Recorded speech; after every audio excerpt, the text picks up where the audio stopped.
Imagine a king who conquered more land than any Indian ruler before him, a warrior known as Chanda Ashoka, Ashoka the Cruel, a man whose sword made kingdoms tremble. But one day, on a battlefield soaked with blood, this same king broke down and chose peace over power. This is the story of Ashoka the Great, the emperor who changed the world not with weapons, but with wisdom. Early life: a prince in the shadows. Ashoka was born in 304 BCE to Emperor Bindusara of the Mauryan Empire. He wasn't the favorite prince. He wasn't groomed to be king. His brothers considered him too fierce, too ambitious, too dangerous. But his mother, Dharma, whispered one thing in his ears: "You were born to lead, not to destroy." Growing up, he mastered sword fighting, military strategy, and diplomacy. He wasn't the handsome prince, he was the unstoppable one. Rise to power, the unwanted, unstoppable heir. As Ashoka grew older, rebellions rose across the empire. Bindusara sent him to suppress them, from Ujjain to Taxila, and everywhere he went, victory followed. The ministers began to fear his power. His brothers envied him. Whispers of assassination spread, but fate had already chosen him. After Bindusara's death, the rivalry for the throne exploded. After violent succession battles, Ashoka emerged as the emperor. At age 30, he sat on the throne of the largest empire India had ever seen. The turning point: the Kalinga War. Then came Kalinga, a free, proud kingdom on the eastern coast that refused to bow to the Mauryans. Ashoka marched with 100,000 soldiers. What followed was one of the bloodiest wars in human history. When the dust settled, the battlefield was filled with 100,000 dead, thousands more wounded, families torn apart, a kingdom destroyed. Ashoka walked through the bodies. A mother cried over her son. A child searched for his father. A river turned red. And something inside the emperor shattered. He uttered only one sentence: "What have I done?"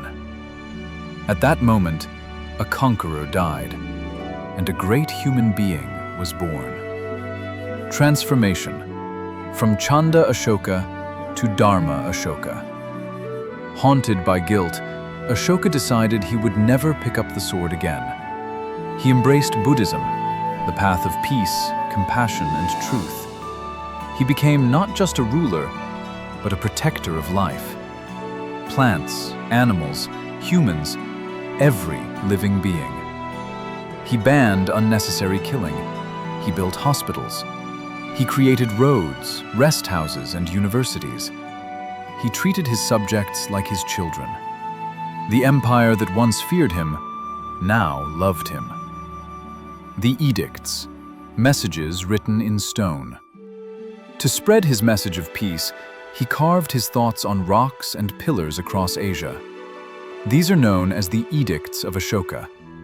They spoke about respect for elders, kindness, religious tolerance, equality, non-violence, truthfulness, moral living. These messages still stand today in India, Nepal, Afghanistan, Pakistan, and Bangladesh. No king in history has ever tried to change people's hearts by writing kindness on stone. Global legacy: the emperor who taught peace. Ashoka sent Buddhist missionaries to Sri Lanka, Greece, Egypt, and Southeast Asia. Because of him, Buddhism spread to half the world. His legacy includes the Ashoka Chakra, the lion capital of Sarnath, India's national emblem, the idea of ahimsa, India's identity of peace and tolerance. He ruled for 40 years, not with fear, but with compassion. Last days, a king who gave everything away. In his final years, Ashoka donated his wealth, living almost like a monk. He died in 232 BCE, leaving behind the greatest lesson. True victory is victory over oneself. His empire faded over time, but his message survived for 2,000 years. He began as a warrior. He became an emperor. But he lived on as a teacher. This was Ashoka the Great, the only king in history who conquered the world by conquering his own heart. If his story moved you, tell us in the comments. Subscribe to Era Uncover, because every era tells a story.